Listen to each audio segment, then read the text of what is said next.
order. The first order is approval of the minutes from our special call meeting on January 17th. Everyone's had a chance to look them over.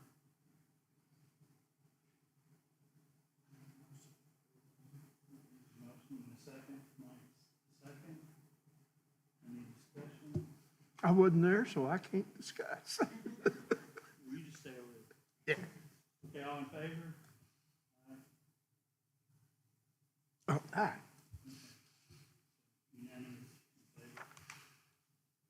The motion carries. Next order of business, we have one public hearing tonight.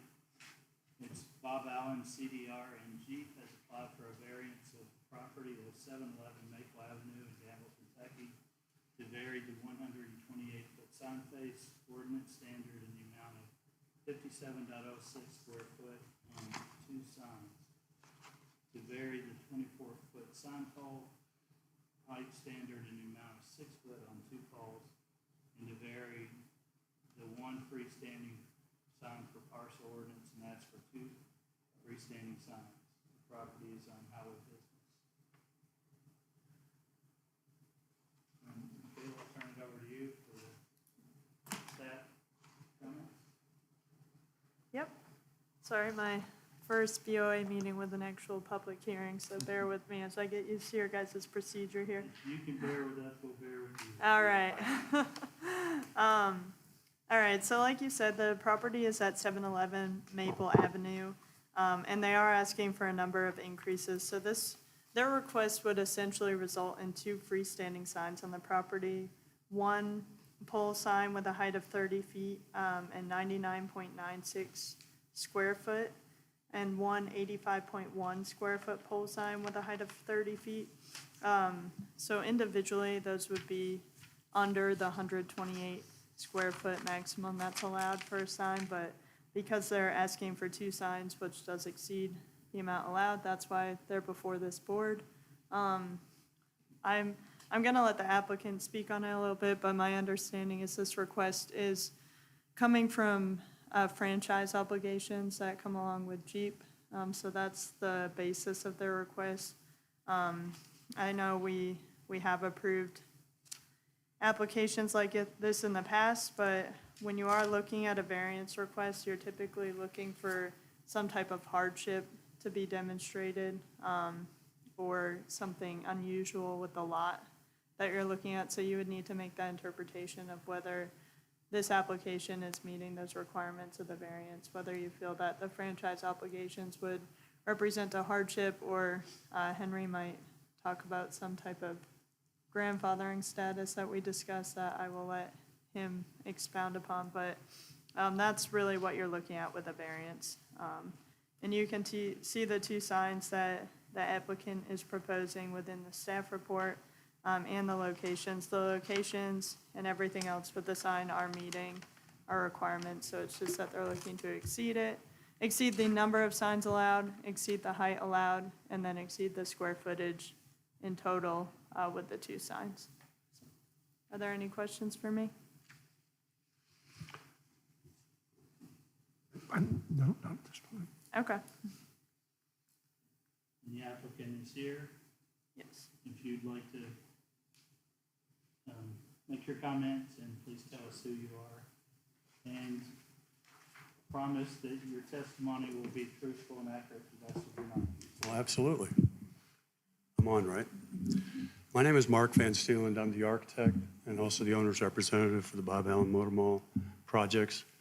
I've been involved in each and every project that has been built on that facility. The building that we designed is basically two franchises in one building. We did not want to separate the buildings because that would even cause more of an issue. And it's also something that Chrysler, the Stellantis is the company that owns Chrysler, and they mandated that we actually combine the buildings and yet keep them independent from their look. And that's what you see right now. As part of this, they also mandate that the franchisee, which is Bob Allen Motor Mall, have independent signs as marquees for each one of their buildings, which is why we separated the location of where these signs are as far as we could possibly put them. And we really have nothing that we can say about it from the standpoint of we want to make them smaller, we want to make them in line with anything else. The one thing is that they are the same height as the rest of the signs up and down Maple Avenue.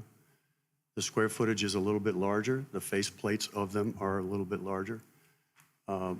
But again, I don't really have anything else to offer outside of the fact that we have design guidelines that we have to follow from Stellantis, which we've done to the best of our abilities, but we are here to just try to finish up this project. You can see the investment that has been made. This is a $7 million building that Bob has done. And it's really the flagship of the dealership, and it's the last project that he will be doing out there. So we just want to basically wrap this thing up. We're hoping to open in the next 30 days. And if you have any questions, I'm here to answer anything. And hopefully we can garnish your approval on this. Are these signs that you ordered from the manufacturer, or are they custom made for you? Yeah, so the name of the company is Principal. They do the vast majority of all the signs for Stellantis throughout the country. It's like just shy of $140,000 for these two signs. So these signs, the size of them is cookie cutter? It is. I mean, and we have no ability to say, hey, we want them smaller, we want them this. And if you did, there would be probably an extra cost that came with getting it done. Exactly. There's going to be financial hardship on that. These things are already in line to be built. I told them to wait until we get through this meeting, make sure that we have this approval. And I'm not really sure what the next step is, should we not gain approval from you. But, again, there's only so much I can say about it. It's not really anything that I have control over. I just have to follow through with what they're telling us to do. So.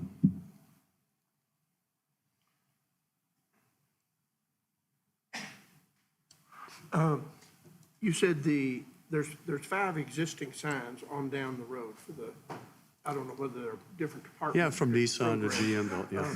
I understood you to say that those were also 30 feet? They're close to 30 foot. They're just shy of 30 feet. So those are out of compliance with our current 24-foot? Yeah, I don't know when those signs were installed. I'm not sure when those signs were installed. And obviously, we have a new ordinance that was adopted in January 1, 2020. So I'm not positive what the old ordinance allowed. So I can't say if they're not conforming or not, or if they receive variances. I'm not sure. And sir, the last sign that was constructed was in 2019, which was a Chevrolet sign.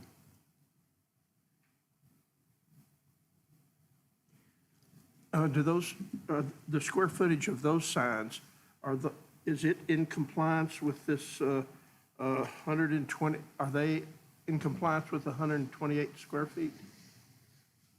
What signs? The 5 existing?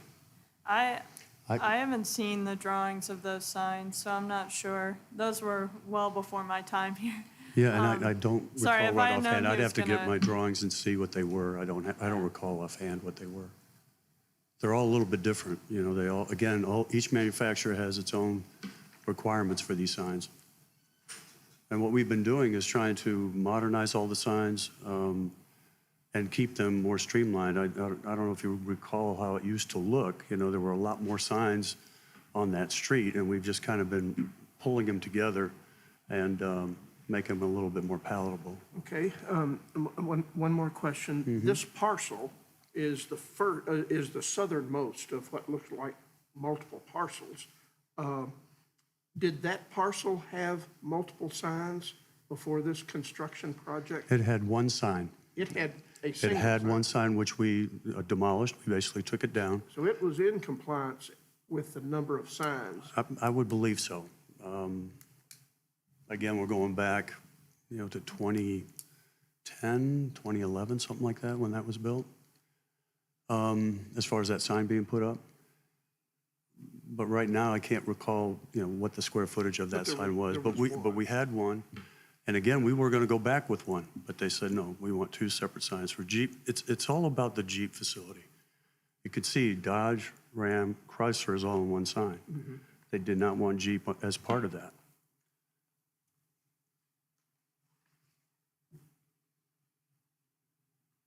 Mike, Vic, do you have any questions?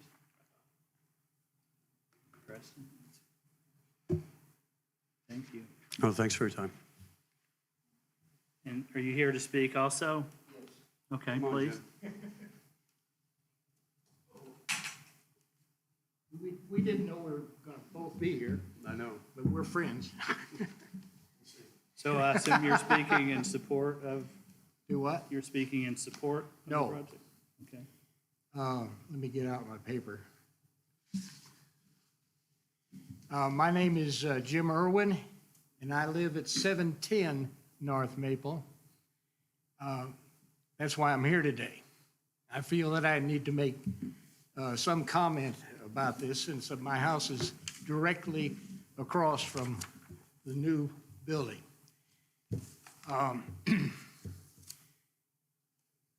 As one can tell from the variance, the request for Bob Allen dealership is right across from my residence. I object to Bob Allen, I object to the request on the grounds that it is both unnecessary and illogical. What is the purpose of business signage? It is to inform customers where you are located and to indicate when you have arrived there. Bob Allen does that very well.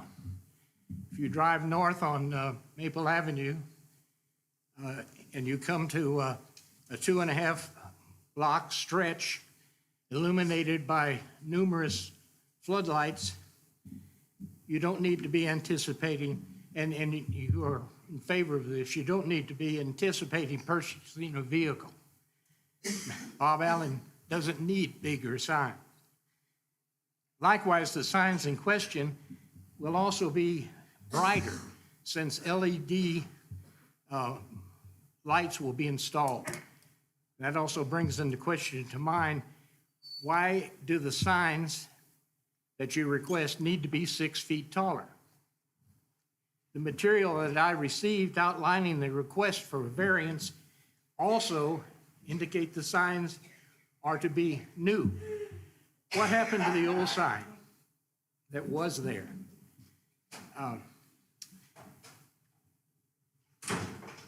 I stated that the request to junk the sign standards and put up bigger signs is illogical.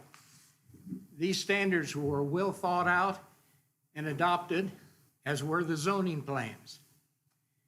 These standards were, I don't remember when they were exactly adopted, but Bob Allen was grandfathered in as a business zone where they were adopted, when they were adopted. As the area across the street where my house is located was designated a residential zone. That's logical, given that your business was where it was and still is, and the houses in Cowell Manor are as they were when they were adopted. Also, I'm told that my father-in-law, Louis Cowell, built the first house out in Cowell Manor. That's as an aside. The logical course of action, it seems to me, in a case like this where two different and divergent zones come together, that the existing zoning laws and standards should be strongly enforced. That way no one is harmed or no one seems to be favored. Enough light has been cast on this subject, so I'll wait your answers to my questions. Which we've talked about. And You have the chance to rebut his testimony if you choose. I'll make it short. I'm also a resident on that street as well, just down the street. Newly, I used to live here for 20 years and lived at 504 Maple, and moved out to Goggin Lane. I live in St. Louis right now, but I'm moving back. Purchased a home at 506 North Maple. Having said that, I understand what Jim is saying. I get it. The other side of it is that Bob Allen has had an existing facility working there for well over 25 years. And we're just trying to get this completed in the same manner, the same look. You could see the same parking lot lights all the way through the property. I just wanted to make it a cohesive motor mall campus.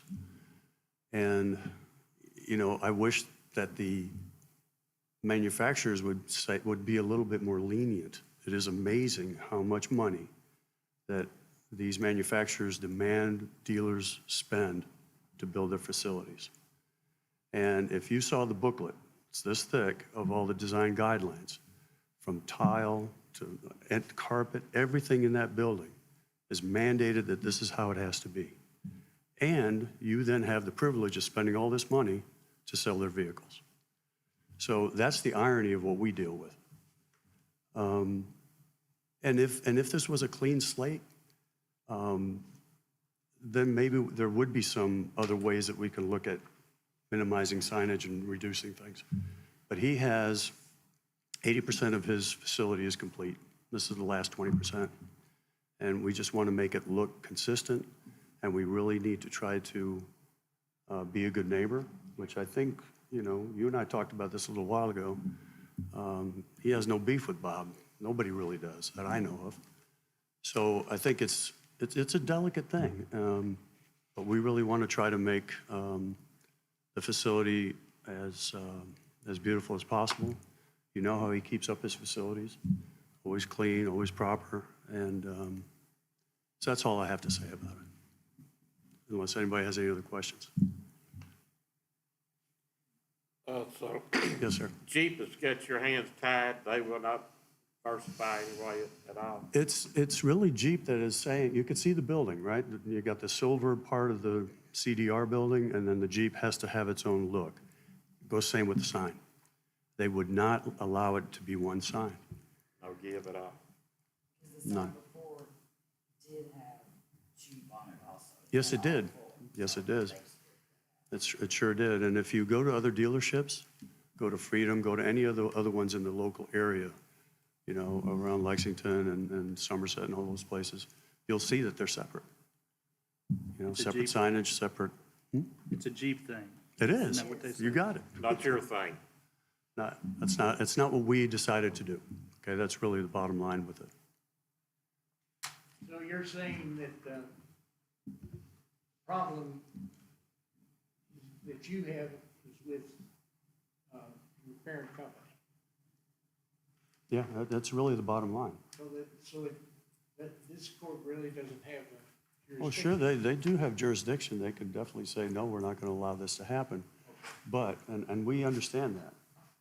And we will respect that. However, you know, we're basically coming here to seek a variance to try to solve both problems.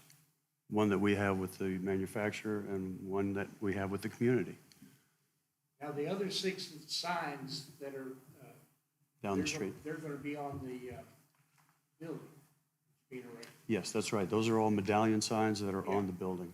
And the neon lights are that are already on the building.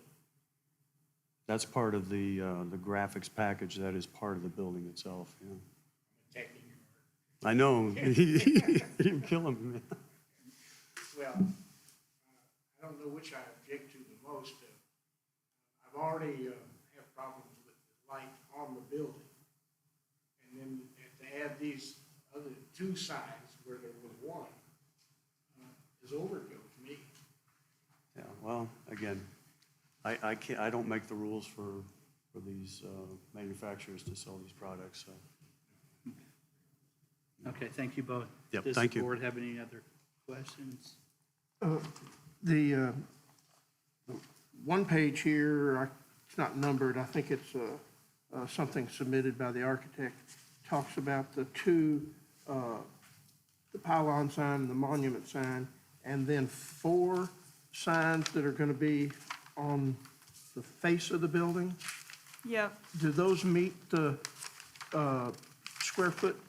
Yeah, the wall signs meet the They requirements. will be in compliance? Yep, they'll be in compliance. They're already approved, they've had permission to be. Yeah. We don't put a limit on the number of wall signs. It's rather just based on square footage, so. The 10% of the. Yeah, okay. yep, exactly. So they're meeting that. Like Lisa said, those are already permitted. It's just the freestanding signs that they're here for. And I think my last question, That's okay. is, I see that our ordinance does allow lighted signs. It does. Yeah. Do we say anything about how bright is bright?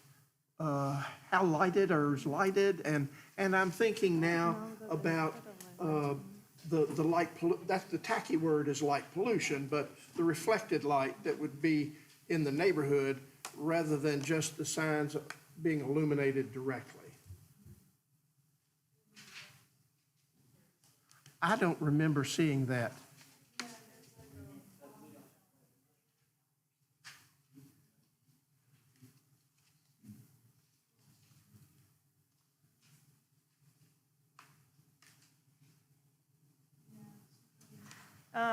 We just have, no on-premise sign shall be permitted which exceed the intensity of illumination of 0.5-foot candles above ambient light, 0.5 lumens per square foot, 5.382 lux or candle as per square meter, or comparing measuring unit measured at 5 feet above grade at 20 feet from the sign.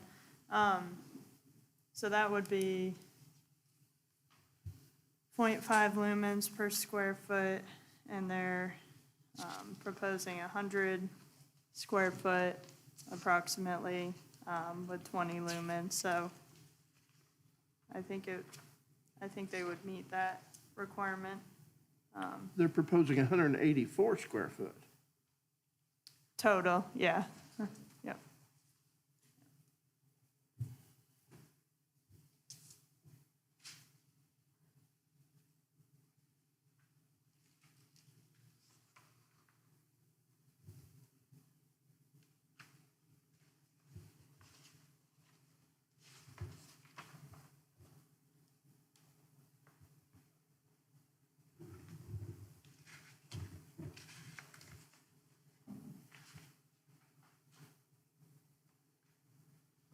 So I'm lost in the lumens.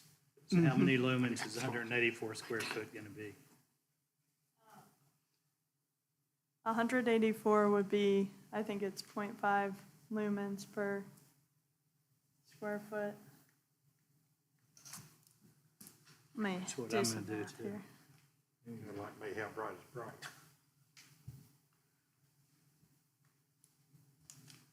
And see, there's a difference Yeah. between having a spotlight that's aimed on a sign Yes. and Yep. the sign which is itself illuminated Yes, yes. in terms of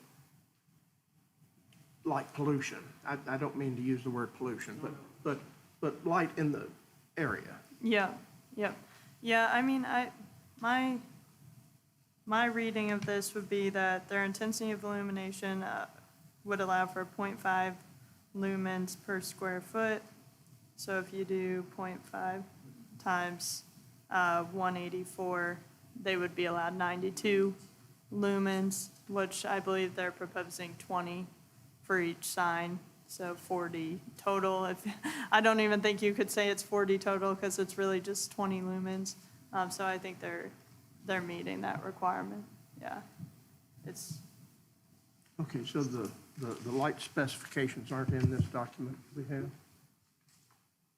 what's that? I apologize. I don't see the light specifications of the proposer, of the applicant.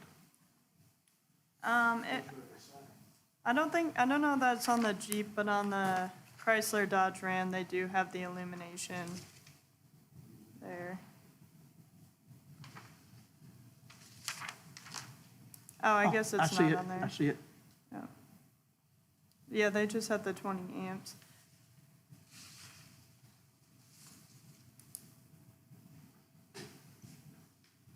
I don't see that. It's on this picture. I see that it's a 20 amp circuit, but And it's got the illumination LEDs, internal illumination, circuits required. Yeah, you're right. I don't think they have the movements on there. I would say that without them asking for a variance, they'd be required to meet the lumens of the zoning ordinance. They didn't request a change from that, so we wouldn't be able to issue a permit that was exceeding it. Does that make sense?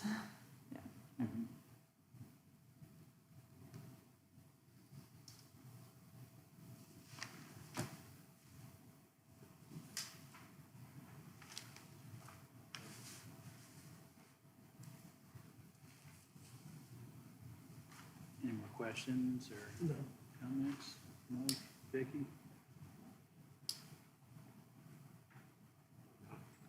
Henry, did you have any input? Sir? Just to direct your attention to the requirements for a variance,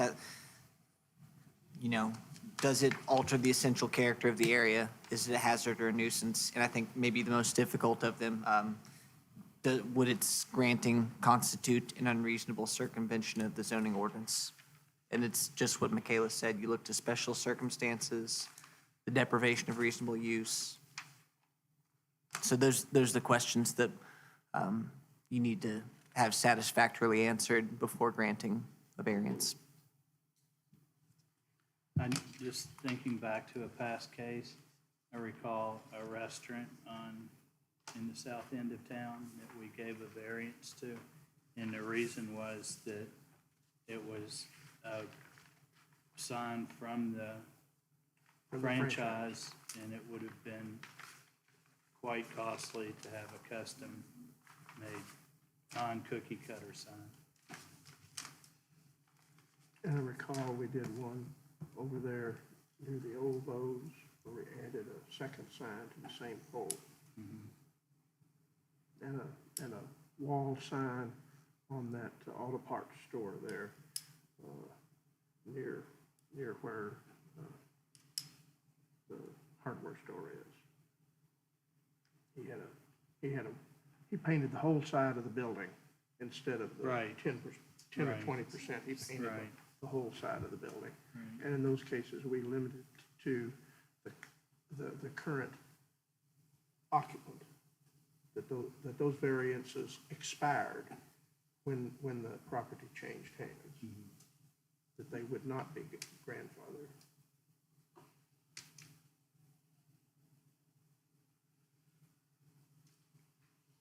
And you had said that this is a standard sign, there's a mold for it, and That's right, I mean, these are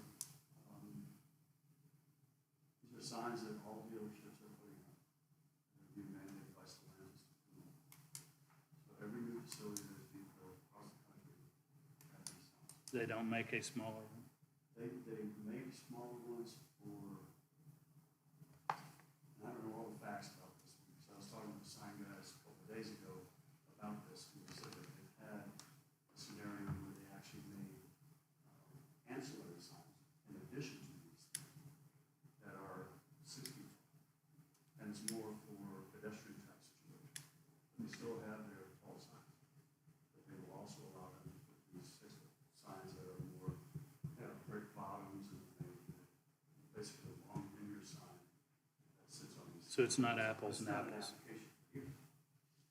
It's just not, and again, it's not in keeping with the whole essence of the dealership looks like that. Anything further from the board or staff? Is there a motion to be made?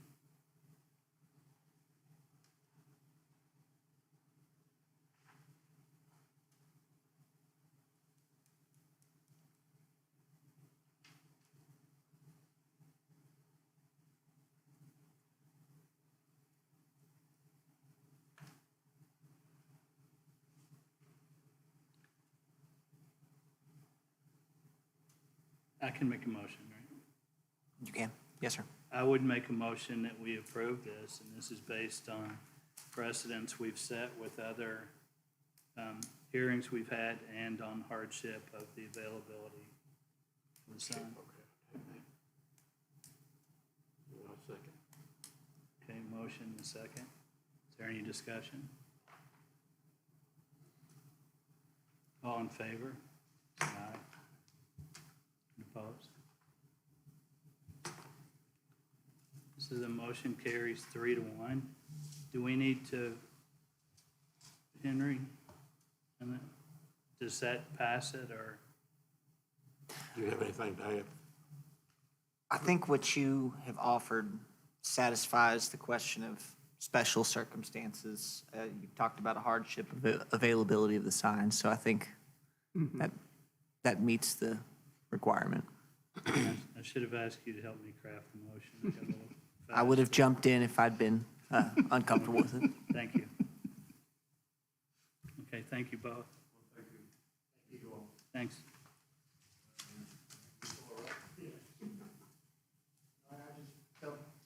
I'm not a complainer by nature, but I felt like I had to say something this time. That's what we're here for, and that's your right. And I appreciate you, you know.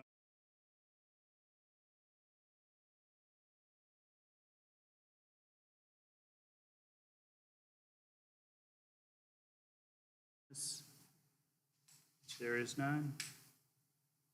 Any new business?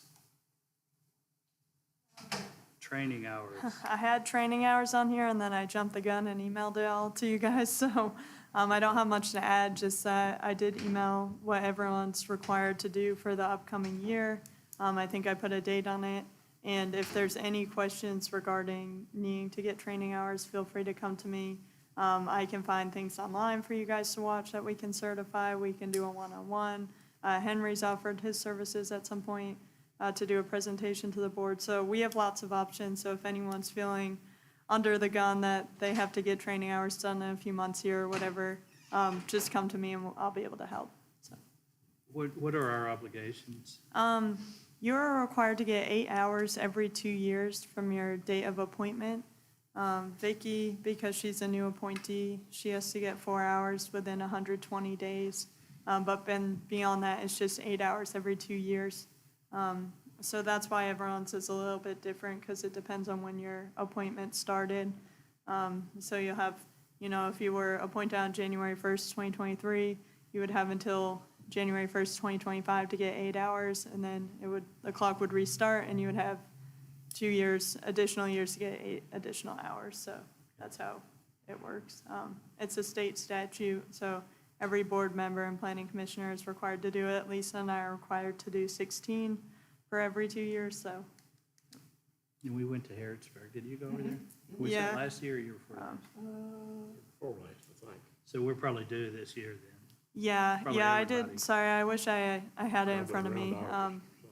But it is in the email, and if. You've already sent that. I did. I sent it out with everyone's, whatever they're required. I think most people that went to Harrodsburg should at least be good. If they were appointed in 2021, they might be coming due at some point in 2023, but they would have 2 additional years to get that 8 hours, if that makes sense. So, I didn't realize it. Okay. but I can send it out again after this meeting if everyone just wants a refresher, and I'm No, happy to I'll just go back start. and read the last one better. Yeah, yeah. Or you can just give me a call if you don't want to find it. I'm happy to pull it up for you tomorrow or whenever, so. Okay. Thank you. Is there any other new business? Hearing none, I will accept a motion to adjourn. Motion to second, all in favor? Aye. Opposed, like sign. Hearing none, we stand adjourned.